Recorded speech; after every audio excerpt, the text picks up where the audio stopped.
The morning after the Vekri revealed their true form, chaos filled the streets. The aliens no longer looked friendly. Their skin had hardened into blue armor. Their hands had turned into weapons that fired energy pulses. They marched through the cities, destroying anything in their way. "They're not even trying to hide anymore," Jaho said as the resistance washed from their hidden base. "They don't need to," Junho replied. "Most humans are already under their control." Outside, they could hear explosions. The Vekri were destroying military bases first, then government buildings, any place where people might organize against them. "We need to move now," Min Su said, "before they find us." Yunhai handed out small spray bottles to everyone. "The immunity spray. Use it on any human you meet. It works in seconds." Junho distributed the radiation emitters. They looked like small flashlights. "Aim for their chest or head. Hold the button for 3 seconds. It will disrupt their molecular structure." "We stick to the plan," Jaiho said. 3 teams, 3 targets. Jaiho would lead the attack on the main Vekri compound in Seoul. Junho would take the communications tower in Busan. Min Su would hit the orbital platform control center near Daejeon. Taiwan and Yunhai would stay at the base, coordinating and making more immunity spray.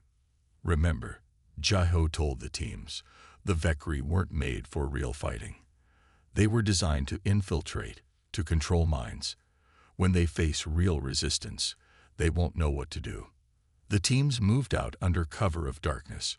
Jaiho's group took sewers and back alleys to reach the Vekri compound.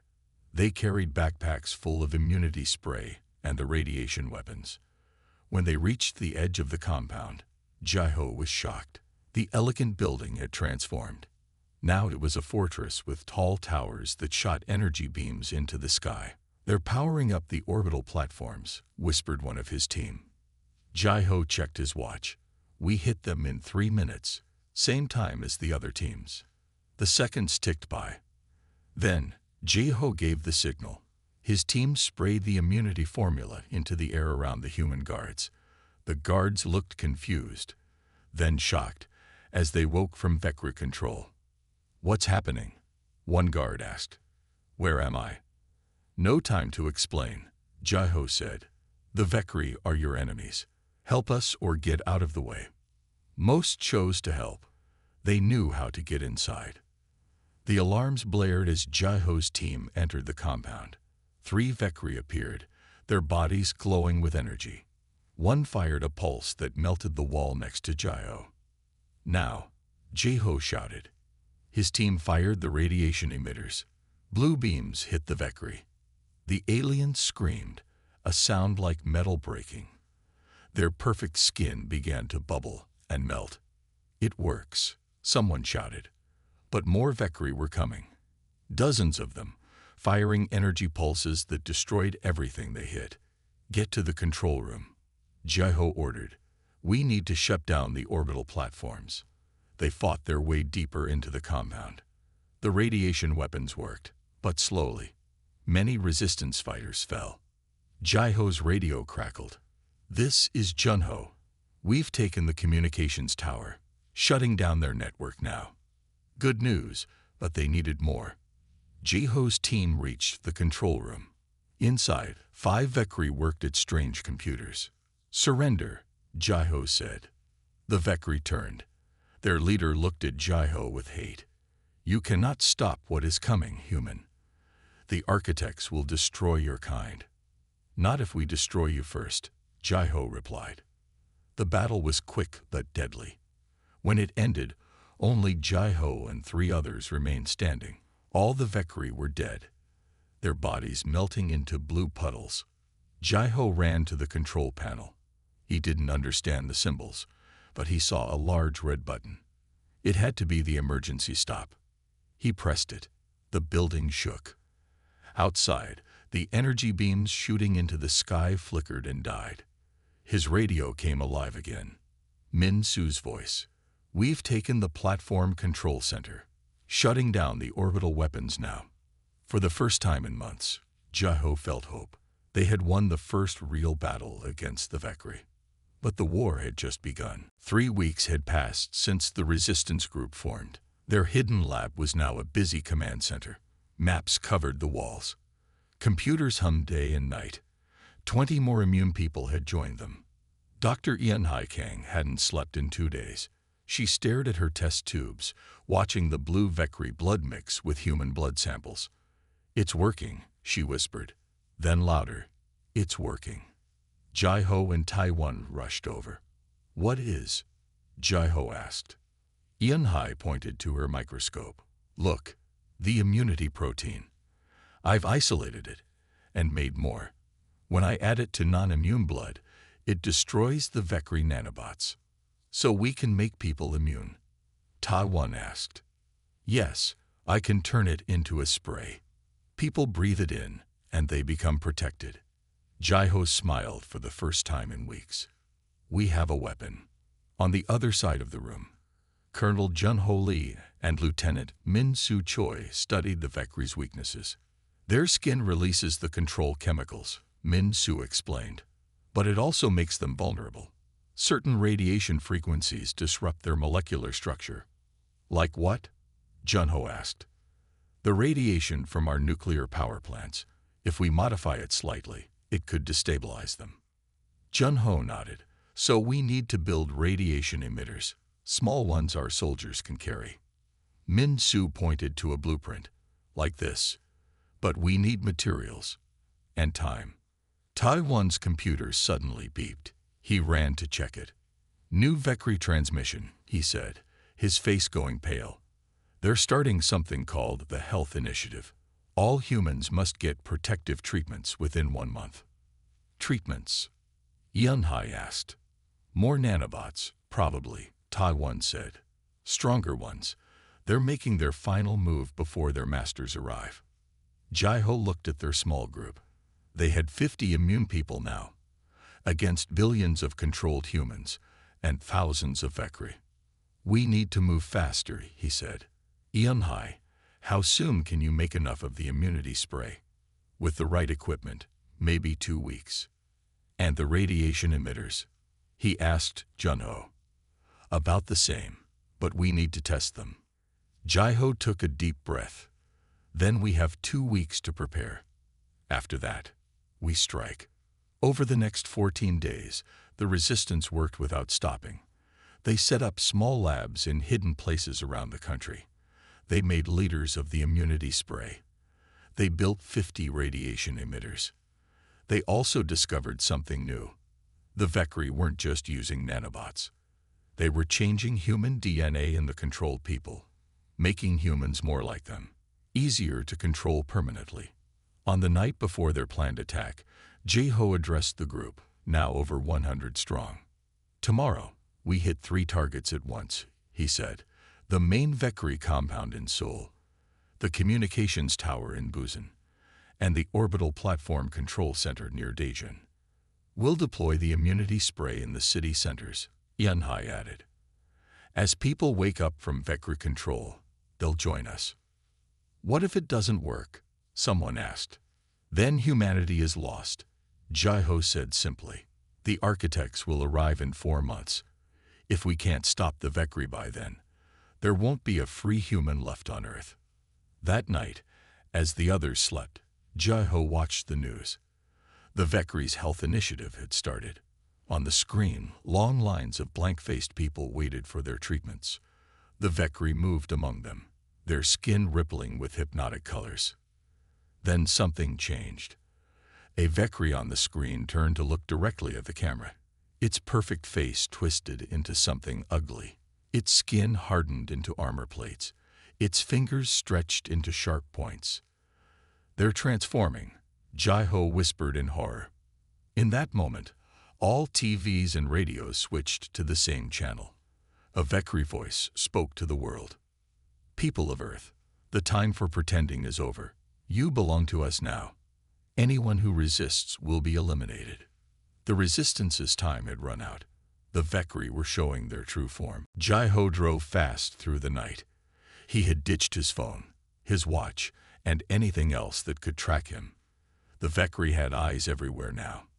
He parked behind an old building on the edge of Seoul. Once it had been a research lab. Now it looked empty and forgotten. Perfect. He knocked 3 times, paused, then twice more. The door opened slightly. Ambassador Song. Dr. Tadawon Kim looked nervous. Quickly, get inside. The room was small and packed with computers, microscopes, and boxes of food. Dr. Yunhai Kang sat at a table, looking at something through a microscope. You made it, she said, not looking up. We weren't sure you would. I almost didn't, Jai-ho said. They're watching me. They're watching everyone, said a new voice. A tall man in a military uniform stepped out from another room. Colonel Jun-ho Lee, Special Forces. Jai-ho recognized the name. You were in charge of security for the Vekri embassy. Jun-ho nodded, until I started asking questions about the missing soldiers. Men who guarded the Vekri, then suddenly requested transfers. When I found them, they weren't the same. Empty eyes. No personality. We found something important, Yunhai said. She waved Jai-ho over to her microscope. Look. Jai-ho looked through the lens. He saw blood cells and something else. Tiny machines floating between them. Nanobots, Yunhai explained. The Vekri put them in people who spend time near them. The bots release chemicals that change how the brain works. Make people trust the Vekri. Make them do what the Vekri want. But here's the strange part, Tadawon added. About 15% of humans are immune. The nanobots don't work on them. Why not? Jai-ho asked. A genetic marker. From an old virus that hit East Asia thousands of years ago. People who had ancestors survive that virus have a protein in their blood that destroys the Vekri's nanobots. Jun-ho pointed to a map on the wall. Red dots covered most cities. These are Vekri control centers, he said. They're building something big, special platforms in orbit. We don't know what for, but it can't be good. Taiwan typed on his computer. I've been monitoring their communications. They use a special frequency. It's taken me months to decode it, but I think I have it now. The computer screen showed strange symbols that turned into words. HFY complete. 82% of TAR GT species under control. RESSTANC higher than XPCTED, but manageable. Architect vessel ETA 34 CICLEs. Begin Phase 2. Architect vessel. Jai-ho asked. They're masters, Taiwan said grimly. The Vekri are just tools, designed to prepare Earth for the real invaders. How long is a cycle? Jun-ho asked. About 6 Earth days, so we have about 7 months before the big ship arrives. Yunhai stood up. I've been working on something. If the immunity is caused by a protein, maybe we can make more of it. Turn it into a treatment. For 85% of the world's population, Jai-ho asked. We have to try, she said. It's the only way. A small beep came from Tadawon's computer. Someone's coming, he whispered. They turned off the lights. Jun-ho pulled out a gun. Through the window, they saw a small figure running toward the building. A woman. It's Lieutenant Choi, Jai-ho said. Jun-ho opened the door. Min-soo stumbled in, her clothes torn, her face bruised. They found my hiding place, she gasped. I barely escaped. But I got this. She held up a small tube with blue liquid. Vekri blood. Pure sample. Yunhai took it carefully. This could help us make a cure. There's more, Min-soo said. I found their plans. The orbital platforms they're building. Their weapons. When the master ship arrives, the platforms will fire on major cities. Kill anyone who might resist. Jun-ho's face hardened. Then we need an army. People who are immune. How do we find them? Jai-ho asked. I have a list, Min-soo said. People who were fired from Vekri facilities for incompatibility. That's their code for immune humans. Taiwan looked at the group. So we have some answers. Some immune people, But we're 5 against thousands of Vekri and millions of controlled humans. Jai-Ho nodded slowly. Then we better get started. Earth won't save itself. Outside, the sun was rising. A new day for the resistance. Dr. Ian Hai Kang rubbed her tired eyes. For weeks, patients had come to her hospital with the same strange symptoms. They couldn't remember things. They had headaches. And they all lived near Vekri buildings. Next patient, she called.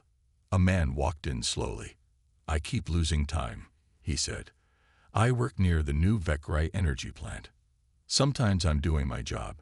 Then suddenly it's hours later, and I can't remember what happened. Eunhai had heard this story 20 times now. She took a small sample of the man's blood and sent him home. Later that night, she looked at the blood samples under her special microscope. What she saw made her gasp. Tiny machines, too small to see with normal tools. They swam in the blood like fish. She had found them in every patient who worked near Vekri buildings. They're putting something in us, she whispered. Across the city, Ambassador Jai-Ho Song met with Admiral Park. They sat in a small cafe where they wouldn't be noticed. The Vekri have asked for more land, Jai-Ho said. They want to build 50 new energy plants around the world. And the World Council said yes, didn't they? Admiral Park asked. Jai-Ho nodded. They didn't even discuss it. Everyone just agreed. It's not normal. Nothing has been normal since they arrived, the Admiral said. My own bosses ignore my reports about Vekri ships moving without permission. When I try to talk about it, they change the subject. Jai-Ho leaned forward. I got a message from Lieutenant Choi. She found something about the Vekri biology. But before we could meet, she disappeared. Disappeared. Her apartment is empty. Her family hasn't seen her. It's like she never existed. Admiral Park's face went pale. We need to be careful. Very careful. That night, Jai-Ho couldn't sleep. He felt like he was being watched. His phone rang at midnight. The caller ID was blocked. Hello, he answered. Ambassador Song. This is Lieutenant Choi. I don't have much time. Her voice was quiet and scared. Where are you? Hidden. The Vekri are looking for me. Listen carefully. They're not what they seem. They were made to infiltrate other worlds. Their bodies release special chemicals. When humans breathe them in or touch them, the chemicals change how our brains work. Make us trust them. Make us do what they want. Jai-Ho felt cold fear run through him. That's why the World Council always says yes. Exactly. But there's more. The Vekri are just the first wave. They're preparing Earth for their masters. I found their communications. More ships are coming. Bigger ships. How can we stop them? Jai-Ho asked. I don't know yet, but I found something strange. Not everyone is affected by them. Some people seem immune. I need to. The line went dead. Jai-Ho tried calling back. Nothing. He looked out his window and saw 2 men in black coats watching his building. They didn't look like normal security. Their movements were too stiff, too perfect. The next morning, Jai-Ho pretended everything was normal. He went to work. He smiled at his coworkers. But he noticed things he hadn't seen before. How some people's eyes seemed empty. How they all said the same things about the Vekri. They're helping us. We're lucky they came. During lunch, he slipped away from his office. He had to find people he could trust. People who weren't under Vekri control. Dr. Taiwan Kim might still be free. And Dr. Kang, who had been studying strange medical cases near Vekri buildings. As Jai-Ho walked to his car, he felt someone following him. He turned to see a Vekri standing there, its skin rippling with hypnotic colors. Ambassador Song, it said, smiling too perfectly. Where are you going in such a hurry? The diplomatic council meets in 1 hour. We have wonderful new plans to discuss. Jai-Ho forced himself to smile back. Of course. I just need to get something from home first. The Vekri's eyes seemed to look right through him. Don't be late. We wouldn't want you to disappear, like some others have. In that moment, Jeho knew. The invasion had already begun. 6 months had passed since the first Vekri ship landed. Now, the diplomatic reception center on Jeju Island buzzed with activity. Workers rushed to finish the grand hall where Earth would officially welcome the aliens. Ambassador Jeho Song stood at the center, checking every detail. Tall and serious, he had spent 20 years in the military before becoming a diplomat. He knew how to look for threats. "Is everything ready?" he asked his assistant. "Yes, sir. The Vekri ship will land in 1 hour." Jeho nodded but didn't smile. Something about this didn't feel right. The aliens had agreed to come too easily. They had given too much without asking for anything in return. Screens around the world showed the Vekri ship entering Earth's atmosphere. It was bigger than the first one, sleek and silver, like a giant teardrop. It made no sound as it landed on the special pad outside the center. Jeho straightened his jacket and walked to the landing area. Behind him stood world leaders, scientists, and military officers. Among them was Admiral Park, looking more worried than 6 months ago. The ship's door opened slowly. A soft blue light spilled out. Then the Vekri appeared. They were tall, taller than most humans. Their skin shimmered like fish scales, changing colors as they moved. They had no hair, and their eyes were large and dark. 5 of them walked down the ramp, led by one who wore a silver band around its neck. "Welcome to Earth," Jeho said, bowing slightly. The lead Vekri bowed back. "I am Messenger. We bring greetings from our people." Its voice was smooth and perfect, too perfect, Jeho thought, as if it had practiced speaking human languages for years. "We have prepared a ceremony to welcome you," Jeho said. Messenger smiled. "Before that, we wish to present our gifts." 2 Vekri brought forward a small box. Inside was a crystal that glowed with blue light. "This is an energy crystal," Messenger explained. "It can power your largest city for 100 years with no pollution. We have brought 10 more on our ship." The crowd gasped. Earth's energy crisis had grown worse every year. Now these aliens offered a solution just like that. "This is very generous," Jeho said carefully. "What do you want in return?" Messenger's smile widened. "Only friendship, and permission to build an embassy here, to learn about your world." As the ceremony continued, Lieutenant Min-Soo Choi watched from the back. As part of military intelligence, her job was to be suspicious. And right now, everything about the Vekri made her suspicious. After the ceremony, Min-Soo slipped into the rooms prepared for the aliens. She had only a few minutes. Quickly, she used special equipment to collect air samples and tiny particles from the furniture where the Vekri had sat. That night, Min-Soo worked in her hidden lab. The microscope showed something strange in the samples. The Vekri cells didn't look natural. They seemed designed. Each cell had perfect symmetry that natural evolution never created. "What are you?" she whispered. Her computer beeped. The analysis was complete. She read the results and felt cold fear spread through her body. The Vekri weren't just aliens. They were engineered, made, not born. Their DNA, if you could call it that, had patterns that repeated too perfectly. No random mutations, no evolutionary mistakes. Someone had designed them, but for what purpose? Min-Soo sent an encrypted message to Ambassador Song. "Need to meet. Urgent." Meanwhile, across the globe, Vekri technology was changing everything. Their energy crystals powered entire cities. Their medical knowledge cured diseases humans had fought for centuries. They seemed like saviors. Yet Admiral Park noticed something odd. World leaders who met with the Vekri changed. They became more agreeable, more willing to give the aliens whatever they wanted. Even his own superiors had stopped questioning the Vekri's requests. At the diplomatic center, Jeho received Min-Soo's message. As he read it, a shadow fell across his desk. He looked up to see Messenger standing in his doorway. "Is something wrong, Ambassador?" the alien asked. Its skin rippled with colors that seemed to hypnotize. No, Jai-Ho lied. Everything is fine. Messenger smiled.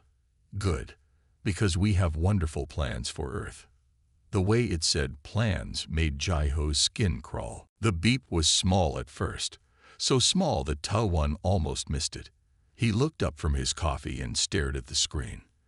There it was again, a tiny blip at the edge of the solar system. Probably just space junk, he said to himself. But something felt wrong. Space junk didn't move like that. Space junk didn't send regular pulses. Ta-One had worked at the Seoul Deep Space Center for 10 years. He knew what normal signals looked like. This was not normal. He clicked on the signal and zoomed in. The pattern repeated every 7.83 seconds. Too perfect to be random. Too strange to be natural. Aide, Daho, he called to his coworker across the room.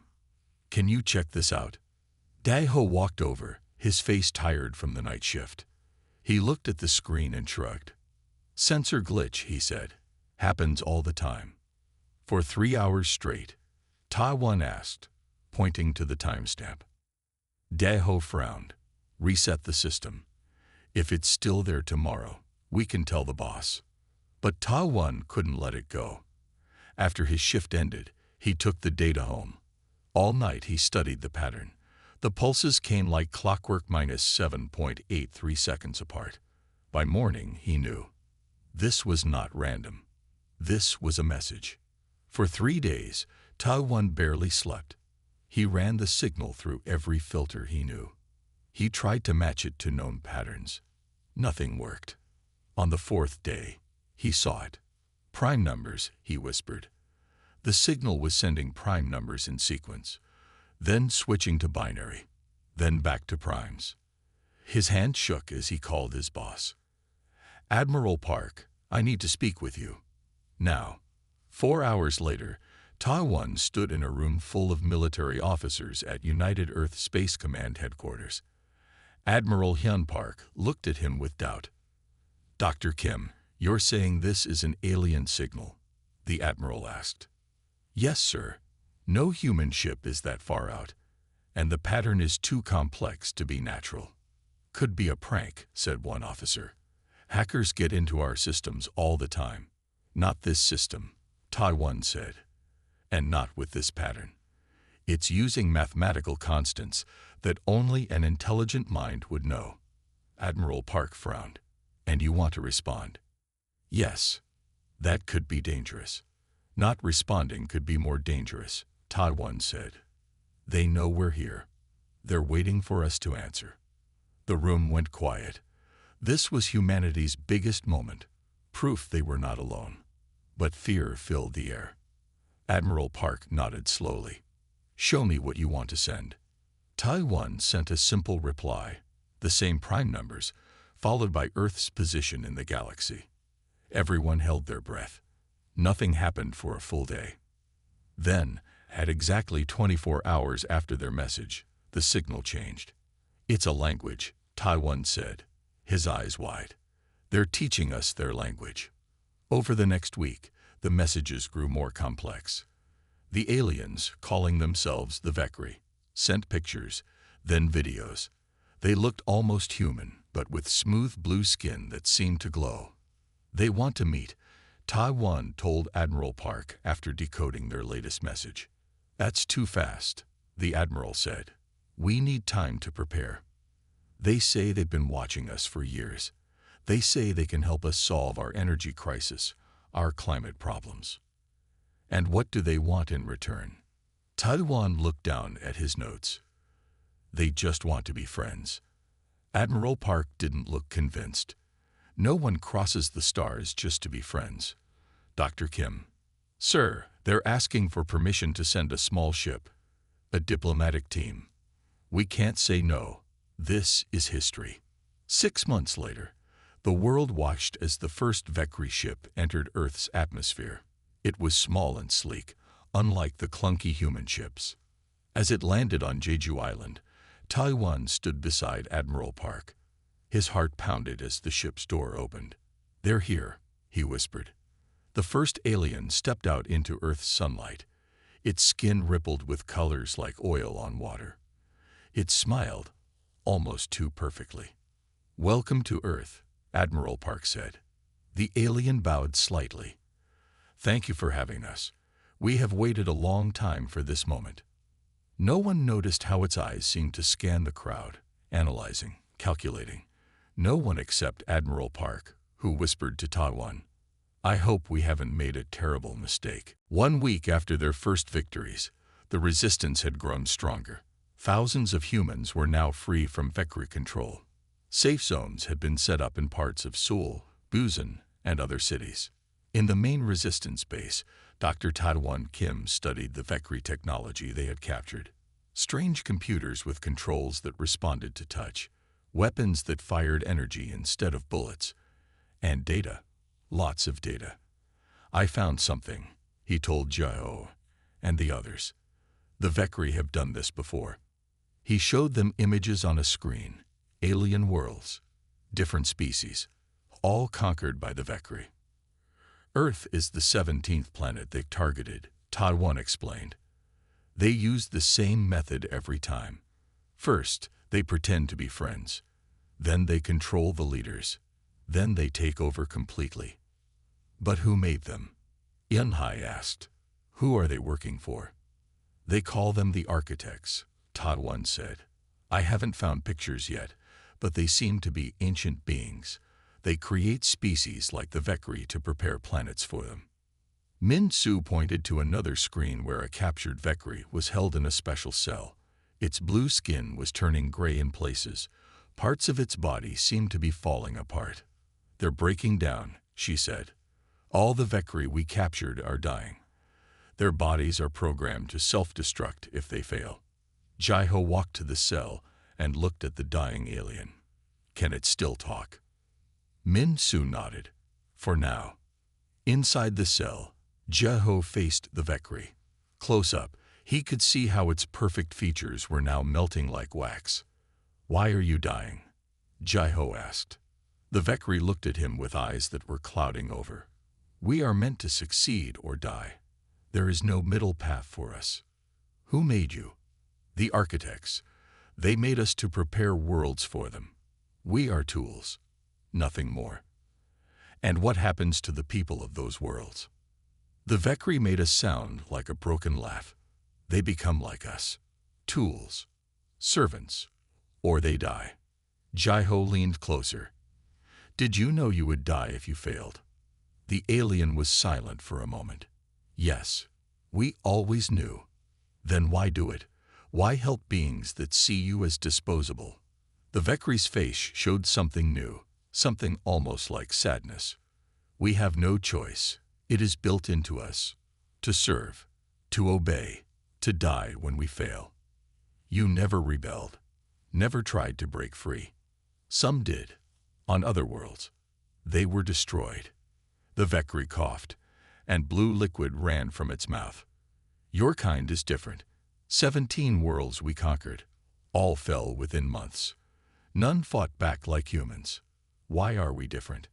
Your diversity, your chaos, your stubborn will. The architects didn't plan for it. They thought you would be easy, like the others." The Vekri's body was falling apart faster now. "The worst part is knowing that we could have been more.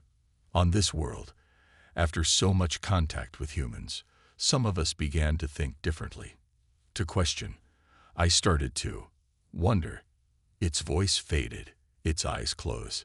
But before it died, it said one last thing. "Stop them. Stop the architects. They've been doing this for thousands of years. They won't stop unless you make them." Later, Jiho told the others what he had learned. "The Vekri aren't the real enemy," he said. "They're weapons, tools.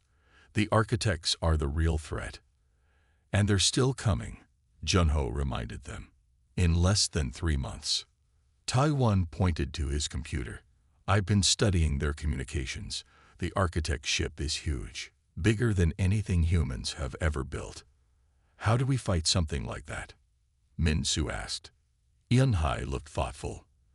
The Vekri were engineered to be perfect, but that was their weakness. No backup systems, no ability to adapt. Jai-Ho nodded. And if the architects made the Vekri, maybe they have the same weaknesses. Perfect but brittle, Jun-Ho said. Strong until they break. Exactly, Jai-Ho said.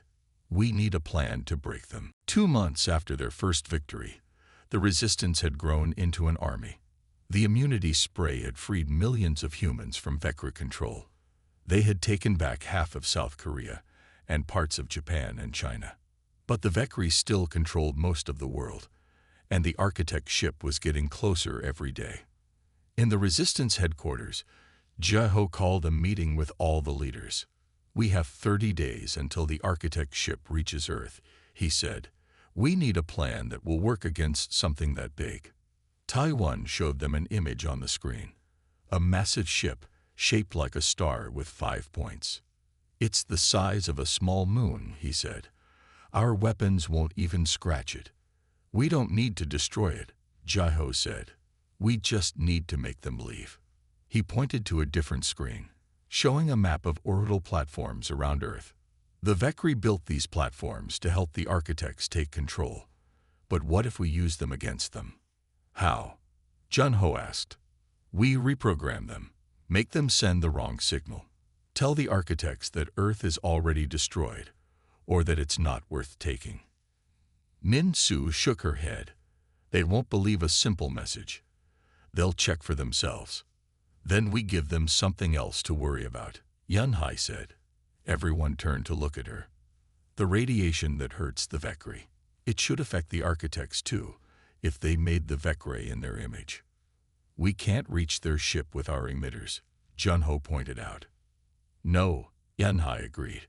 But we can use the orbital platforms to send the radiation. Turn their weapons against them. Jai-Ho smiled. That could work. But first, we need to control those platforms. The largest platform control center was in Pyeongchang. The Vekri had turned it into a fortress, with hundreds of guards and heavy weapons. I'll lead the attack, Colonel Jun-Ho said. Jai-Ho shook his head. Too dangerous. We need you here. No, Jun-Ho insisted. I've been planning this attack for weeks. I know every weak point in their defenses. It has to be me.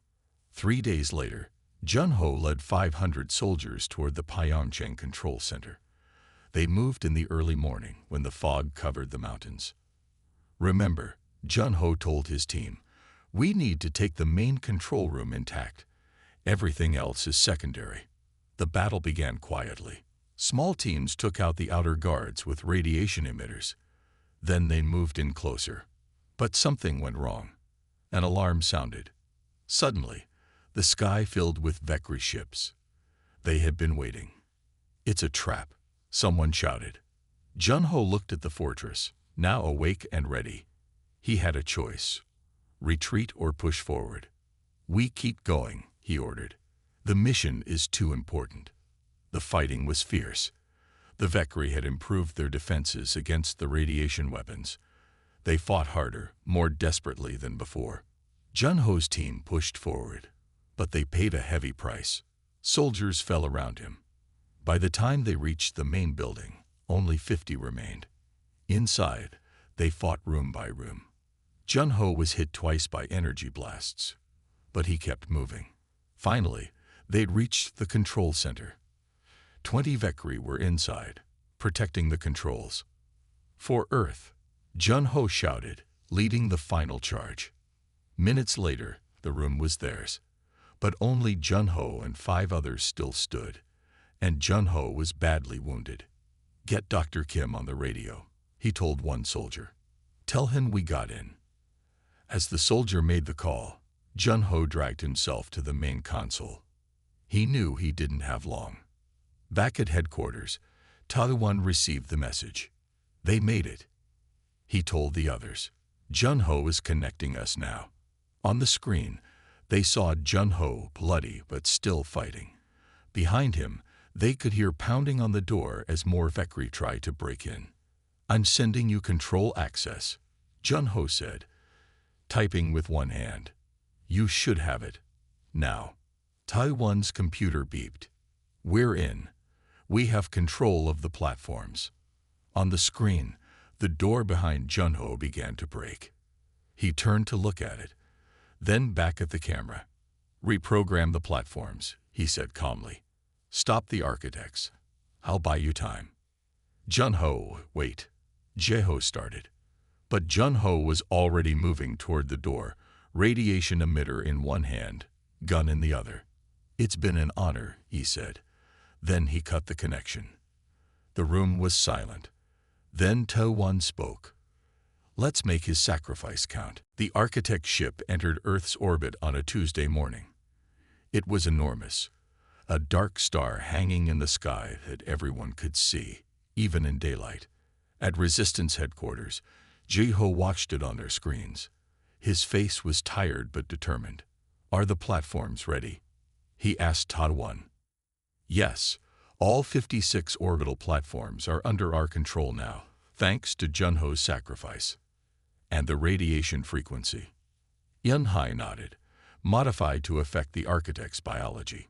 If they're anything like the Vekri, it will work. Min Su pointed to another screen. Something's happening. The ship is sending a signal. Suddenly, all screens around the world turned on by themselves. A face appeared, similar to the Vekri but older, with skin like polished metal and eyes that seemed ancient. People of Earth, it said in a voice that seemed to come from everywhere. I am the first architect. Your world now belongs to us. Your species has shown unusual resistance. This is interesting, but futile. Jiho stepped forward. Open a channel to respond. When the connection was made, Jiho spoke calmly. This is Ambassador Jiho Song of Earth. We do not surrender. We've defeated your Vekri. We'll defeat you too. The architect's face showed no emotion. The Vekri were tools. Disposable. We have conquered 16 worlds before yours. All now serve us. You will be the 17th. Or we'll be the first to break your cycle, Jiho said. The architect paused. You cannot win, but you have proven unique. We offer terms. Give us your resources, your water, your minerals, and we will leave your species alive. Resist, and we will erase you.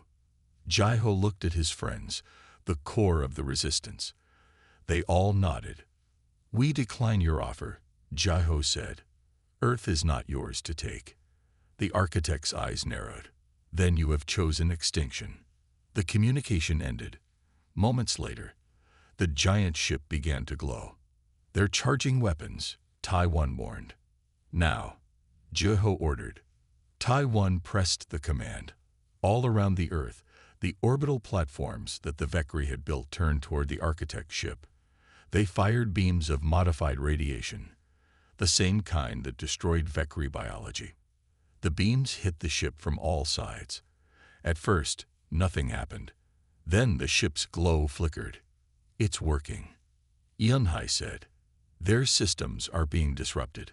The ship fired back, destroying 3 platforms, but the others continued their attack. Then something unexpected happened. The ship sent a new signal, not to Earth, but to the remaining Vekri. On screens around the world, the remaining Vekri suddenly stopped fighting. Some looked confused, others simply collapsed. What's happening? Jiho asked.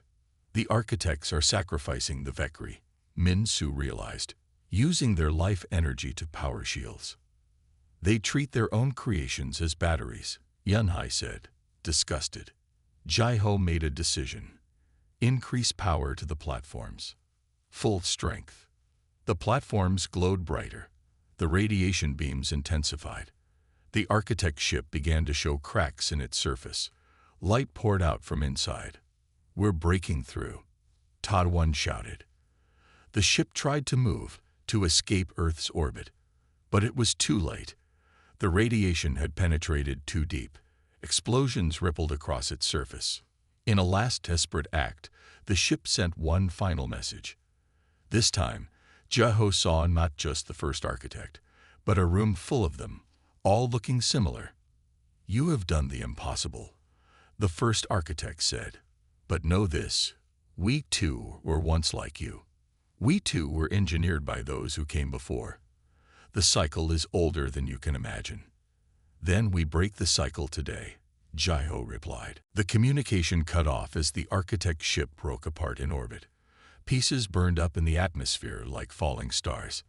In the days that followed, the Resistance found something important in the Vekri data: coordinates of other worlds targeted by the architects, worlds where people might still be fighting or already under control. 1 month later, Jai-Ho stood in front of Earth's new Galactic Council. "We survived because of our diversity, because we didn't break, because some of us were naturally immune," he said. "Now we have a duty to help others." He pointed to star maps showing the 16 other conquered worlds. "I propose our first mission beyond our solar system, not for conquest, but for liberation. We will find these worlds and share what we learned: the immunity factor, the radiation technology, the truth about the architects." Dr. Yunhai Kang stepped forward. "I volunteer to lead this mission." The council voted unanimously to approve. 3 months later, Earth's first faster-than-light ship prepared for launch. Its name, painted on the hull: Resilience. As Captain Kang took her place on the bridge, she touched the memorial plaque for Colonel Jun-Ho Lee and all those who had died in the fight. "We were engineered to break," she said softly, "but we were the ones that didn't die." The ship rose into the stars, carrying humanity's greatest strength: the power to resist, to adapt, and to remain free.